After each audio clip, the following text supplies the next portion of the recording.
नमस्कार, आप देख रहे हैं एसबीटी न्यूज। पेश है 27 अक्टूबर गुरुवार सुबह 8:15 बजे राजस्थान की बड़ी खबरें। राजस्थान के मुख्यमंत्री अशोक गहलोत ने प्रदेश के 344 आवासीय विद्यालयों में डिजिटल लाइब्रेरी स्थापित करने के लिए 36 करोड़ 56 लाख रुपए की वित्तीय सहमति प्रदान की है। गहलोत के इस निर्णय से जनजातीय क्षेत्रीय विकास विभाग, सामाजिक न्याय एवं अधिकारिता विभाग, अल्पसंख्यक मामलात, स्कूल शिक्षा विभाग आदि के अधीन संचालित विभिन्न आवासीय विद्यालयों, बहुउद्देशीय हॉस्टल व कस्तूरबा गांधी विद्यालयों में अत्याधुनिक सुविधा से लैस डिजिटल लाइब्रेरी स्थापित हो सकेंगी। राजस्थान की गहलोत सरकार ने प्रदेश के 500 मदरसों में स्मार्ट क्लासरूम बनाने का फैसला लिया है। साथ ही 344 आवासीय स्कूलों में डिजिटल लाइब्रेरी भी खोली जाएगी। गहलोत ने इनके लिए करीब 50 करोड़ की वित्तीय अप्रूवल दी है। राजस्थान के मदरसों को आधुनिक टेक्नोलॉजी से जोड़ने और रेजिडेंशियल स्कूलों में पढ़ रहे लोअर इनकम ग्रुप स्टूडेंट्स को क्वालिटी एजुकेशन देने की शुरुआत के तौर पर इसे देखा जा रहा है। राजस्थान में जारी सियासी घमासान के बीच कांग्रेस के राष्ट्रीय अध्यक्ष मल्लिकार्जुन खड़गे के पदभार ग्रहण समारोह में दिल्ली गए मुख्यमंत्री अशोक गहलोत के सामने अब राजस्थान में भारत जोड़ो यात्रा की तैयारियों की चुनौती भी है। यही वजह है कि दिल्ली में कांग्रेस के राष्ट्रीय संगठन महासचिव के.सी. वेणुगोपाल और मुकुल वासनिक सहित पार्टी के कई नेताओं से गहलोत की यात्रा को लेकर चर्चा हुई है। भारत जोड़ो यात्रा राजस्थान में 6 दिसंबर से 23 दिसंबर तक यानी 17 दिन रहेगी। राजस्थान और मध्य प्रदेश सहित राहुल गांधी की अगुवाई में चल रही भारत जोड़ो यात्रा अगले 2 महीने हिंदी बेल्ट में रहने वाली है। लेकिन सबसे खास बात यह है कि कांग्रेस शासित राज्य एकमात्र राज्य है। राजस्थान सरकार और जनता दोनों की सुस्ती के कारण हर साल राजकोष को 15 करोड़ रुपए की चपत लग रही है। मामला भूखंड और मकानों की रजिस्ट्री का है। दरअसल राज्य सरकार को हर साल करीब 6000 करोड़ की आय मकान और भूखंडों की रजिस्ट्री से होती है। इनसे 40% पैसा सरकार के पास ई स्टैम्प के जरिए आता है। बदले में सरकार 15 करोड़ रुपए बतौर कमीशन स्टॉक होल्डिंग कंपनी को देती है, जबकि राज्य में ई ग्रास की सुविधा मौजूद है। आम जन चाहे तो खुद ई ग्रास से डीएलसी दर के हिसाब से सरकार के खाते में पैसा जमा करवाकर रजिस्ट्री करवा सकते हैं, लेकिन ये कठिन प्रक्रिया के कारण लोग इससे बचते हैं। राजस्थान के मुख्यमंत्री अशोक गहलोत कांग्रेस पार्टी के नवनिर्वाचित अध्यक्ष मल्लिकार्जुन खड़गे के पदभार ग्रहण समारोह में शामिल होने नई दिल्ली पहुंचे।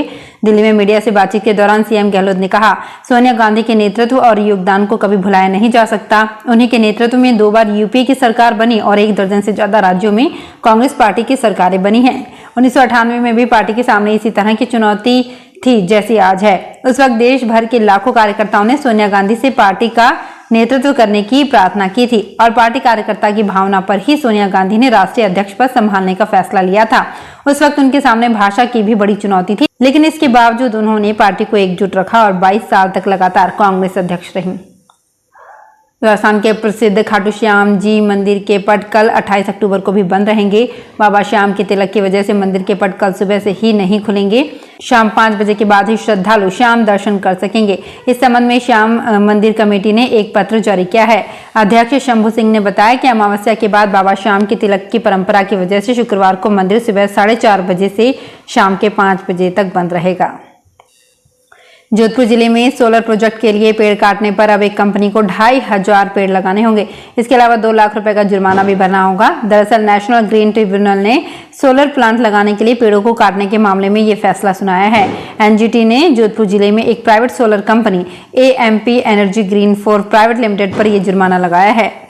राजस्थान के बीकानेर के मोठ का स्वाद अब यूएसए और कनाडा तक पहुंच चुका है। वहां रहने वाले पंजाबी परिवार अपनी सेहत के लिए बीकानेर मोठ का इस्तेमाल हर रोज करते हैं। उनके सुबह के नाश्ते का हिस्सा होता है। अंकुरित मोठ यहां से गुजरात और महाराष्ट्र के रास्ते हर साल 150 लाख बोरी मोठ विदेशों तक पहुंचता है, जिसकी कीमत 100 करोड़ से अधिक है। ये सारे मोठ बीकानेर से भेजे जाते हैं। एशिया की सबसे बड़ी मोठ मंडी बीकानेर के नोखा में ही है। भारत में मोठ की पैदावार बीकानेर में सर्वाधिक होती है, जो करीब 15 लाख टन है। राष्ट्रीय एकता व राष्ट्र जागरूकता के लिए विजयदशमी को अयोध्या से रवाना हुई राम राज्य रथ यात्रा नागौर से होते हुए जोधपुर शहर पहुंची। इस दौरान रथ यात्रा देखने, स्वागत और पूजा अर्चना के लिए श्रद्धालुओं की भीड़ उमड़ पड़ी। जालोरी गेट पर ढोल नगाड़ों के साथ लोगों ने रथ यात्रा का स्वागत किया।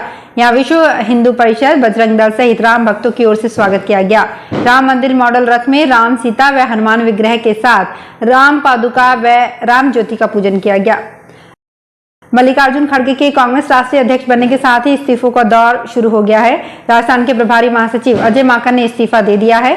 माकन के अलावा सभी सीडब्ल्यूसी सदस्य, महासचिव और प्रभारियों ने भी इस्तीफे दिए हैं। अब खड़गे नए सिरे से इन पदों पर नियुक्तियां करेंगे। दरअसल नए अध्यक्ष के बनते ही पुरानी कार्यकारिणी भंग हो गई है, इस वजह से सभी ने इस्तीफे दे दिए हैं। जोधपुर में चौपासनी कायस्थ समाज विकास संस्थान के तत्वाधान में कोविड काल के बाद इस बार भाई दूज पर कायस्थ समाज के कुल देवता भगवान चित्रगुप्त की जयंती पर शोभा यात्रा निकाली गई। संस्थान की तरफ से ये 17वीं शोभा यात्रा थी। सुंथला चुंगी नाका के पास श्री चित्रांश टेंट पर कायस्थ समाज के गुरु प्रकाशानंद महाराज द्वारा विधि पूर्वक भगवान चित्रगुप्त की पूजा अर्चना एवं महाआरती की गई। साथ ही भगवान चित्रगुप्त के साथ 1001 कलम दवात की पूजा कर प्रसाद के रूप में कलम का वितरण किया गया। इसके बाद गुरु प्रकाशानंद महाराज के सानिध्य में बैंड बाजों की स्वर लहरियों के साथ शोभा यात्रा रवाना हुई। राजस्थान में दीपोत्सव के चलते रणथंभौर पर्यटकों से गुलजार है। यहाँ बड़ी संख्या में पर्यटक दीपावली की छुट्टियां मनाने आए हुए हैं। यहाँ आए पर्यटकों की खुशी को टाइगर साइटिंग ने दुगना कर दिया है। मंगलवार शाम की पारी में पर्यटकों ने टाइग्रेस T124 के दीदार किए। टाइग्रेस को देखकर पर्यटक रोमांचित दिखाई दिए। आगरा के दो भाइयों को दीपावली पर दोगुनी खुशी मिली। अपने परिवार से बिछड़े वकार को 4 महीने बाद अपना भाई मिला। दोनों गले लगकर रोए। वकार के भाई इफ्तार ने बताया कि परिवार वाले इसके जिंदा होने की उम्मीद छोड़ चुके थे। उन्होंने बताया कि 15 दिन पहले इसकी पत्नी इंतजार करते हुए परेशान होकर ये सोचकर मायके चली गई कि अब उसका पति जिंदा नहीं है। उन्होंने बताया कि पुलिस ने जैसे ही जोधपुर में वकार के होने की सूचना दी, हम उसी समय जोधपुर के लिए निकल गए। 37वीं राजस्थान राज्य स्तरीय स्त्री व पुरुष युवा वर्ग की बास्केटबॉल प्रतियोगिता का आयोजन सीकर में होगा। 4 दिवसीय प्रतियोगिता एसके स्कूल मैदान में दुधिया रोशनी में होगी, जिसका आगाज 29 अक्टूबर को होगा।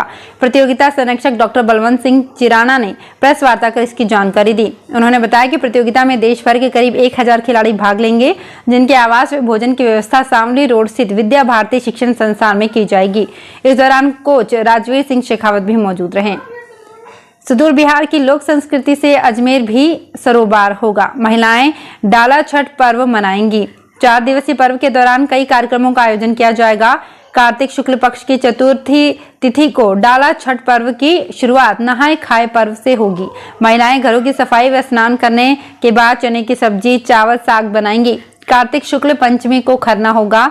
खरना के प्रसाद के रूप में मिट्टी के चूल्हे पर गुड़ अथवा गन्ने के रस में बने हुए चावल की खीर, घी चुपड़ी रोटी बनाई जाएगी। इसमें नमक या चीनी का उपयोग नहीं किया जाएगा। खीर ग्रहण के बाद 36 घंटे का व्रत रखा जाएगा। खरना तिथि पर तन और मन के शुद्धिकरण पर ध्यान दिया जाता है। तो फिलहाल इस बुलेटिन में इतना ही। फिर हाजिर होंगे कुछ और बड़ी खबरों के साथ। अगर आप भी अपने आसपास की छोटी बड़ी और महत्वपूर्ण खबरों से अपडेट रहना चाहते हैं तो सब्सक्राइब कीजिए हमारे चैनल SPT न्यूज को और प्रेस कीजिए बेल आइकन पर।